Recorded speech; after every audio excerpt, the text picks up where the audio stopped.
Oi pessoal, bem-vindos a mais um vídeo do Circuito da Física e hoje nós vamos trazer aqui 5 dicas para estudar Física para o Enem e para os vestibulares. Então esse vídeo é voltado para quem está começando aí se preparar. Bom, não só quem está começando, quem já está estudando há algum tempo também, mas para ajudar a se preparar para essas provas aí, no caso específico da Física. Vocês vão ver que algumas dicas também podem servir para outras áreas. Primeira dica: fazer um planejamento para o ano e um planejamento para a semana. Primeira dica de tudo é fazer planejamento. Então, planejamento para o ano. Você vai ver o que tem de todo o conteúdo de física que você precisa estudar. Então, você precisa estudar cinemática, dinâmica, a parte de energia, a parte de colisões, por exemplo, né, a parte da física da mecânica. Depois vai ver ótica, física térmica. Então, todos esses blocos grandes que você precisa ver da física, você vai fazer um planejamento anual. Ou seja, você vai ver em cada mês quantas semanas que tem e quanto tempo que você vai dedicar a cada parte. Se o seu objetivo, isso depende muito do seu objetivo, como vai ser feito esse planejamento. Se o seu objetivo é se preparar durante um ano e fazer a prova, que eu acho que deve ser a maioria, então você vai dividir, né, aqueles meses até antes da prova, no Enem, no caso, ali por volta de novembro, então até outubro você divide todos esses conteúdos para quê? Para garantir que você tenha passado, que você passe por todos eles, que não falte nenhum conteúdo, que quando chega no final não falte muita coisa para você estudar, por exemplo. Então, fazendo um planejamento anual e seguindo esse planejamento, você garante que você vai passar por todos os conteúdos que você precisa estudar. E também é necessário um planejamento da semana. Então, você pode dividir a sua semana de acordo com o tempo disponível que você tem para estudar. Se você tiver o dia todo, eu sugiro que você tire um horário da manhã e um horário da tarde para estudar e divida esse tempo como se fosse um horário de escola, sabe? Você coloca um horário para, por exemplo, uma hora para português, uma hora para matemática, uma hora para geografia. Aí à tarde você coloca uma hora para física, uma hora para química, uma hora para biologia, por exemplo. E aí vai dividindo durante a semana o que você precisar, todas as matérias que você precisar estudar. E até sugiro que você coloque mais tempo naquelas que você tem mais dificuldade.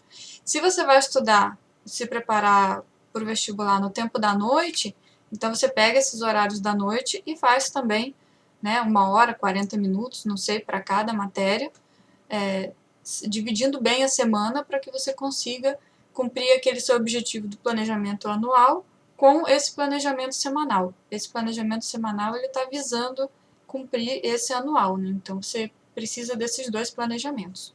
Minha segunda dica: no seu tempo de estudo, elimine as distrações. O objetivo é que você fique mais concentrado possível no seu tempo de estudo para que aquele tempo seja muito bem aproveitado. Então, por exemplo, deixar o celular de lado, tirar o som dos alertas das mensagens, ou tirar a conexão dele da internet para você não ficar ligado nas mensagens que está recebendo, não fica olhando o celular enquanto você está estudando. Se você separou meia hora para estudar física, por exemplo, 40 minutos, 1 hora, não sei o que seja, então que fique estudando nesse tempo sem ficar olhando toda hora as mensagens que estão chegando no celular.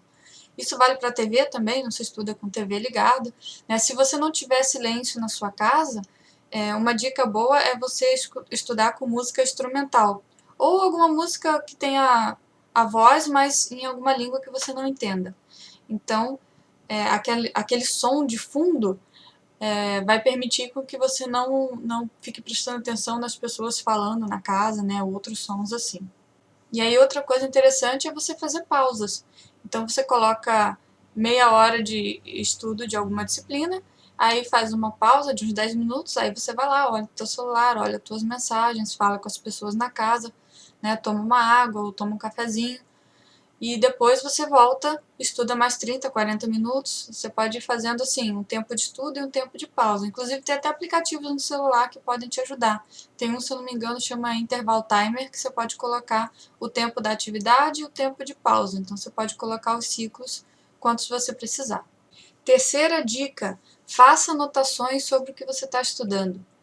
Não fique só, estudar não é só olhar para assistir um vídeo. Assistir um vídeo já estudei. Não é. Você precisa ser ativo com aquele conteúdo. Ser ativo com aquele conteúdo quer dizer explicar para alguém, ou você escrever, fazer algum texto, algum esquema, alguma coisa que envolva aquele conteúdo que você estudou. Então, o que eu sugiro, que é mais fácil geralmente, é você escrever. Escreva, então faça anotações, não só simplesmente copiando o que você está vendo no vídeo, mas fazendo esquemas, né, colocando significados nas equações. Por exemplo, você tem uma equação da gravitação universal, você coloca lá o que cada uma das letras significa, o que aquela equação faz, o que ela quer dizer, qual é o nome dela, né? Geralmente vocês estão acostumados a chamar de fórmula, né? O que eu estou falando aqui, as equações. Então não fica chamando tudo de fórmula, coloca o nome, coloca o significado, coloca em que situação que ela é aplicada. Isso vai ajudar você a compreender melhor os assuntos, você vai ficar mais concentrado e vai ajudar você a entender melhor o que está acontecendo em cada situação. Quarta dica. Logo após o estudo dos conceitos, dos significados dos conceitos, das equações também, das fórmulas, né? Logo assim que terminar, já faça os exercícios. Então, já separa uma quantidade de exercícios aí sobre o determinado assunto que você estiver estudando, para quando você terminar de estudar a parte conceitual e a parte das fórmulas também, você já partir para os exercícios, que isso é que vai te ajudar a fixar mais aquele conteúdo na sua mente. E se você puder, se você tiver acesso a livros, os livros são interessantes, os livros didáticos, né? Os livros são interessantes porque eles têm uma gradação de dificuldade, geralmente eles têm uma gradação de dificuldade das questões. Então você pega as primeiras questões do capítulo que tem aquele assunto, geralmente vão ser questões mais fáceis e depois vão ter questões um pouco mais difíceis.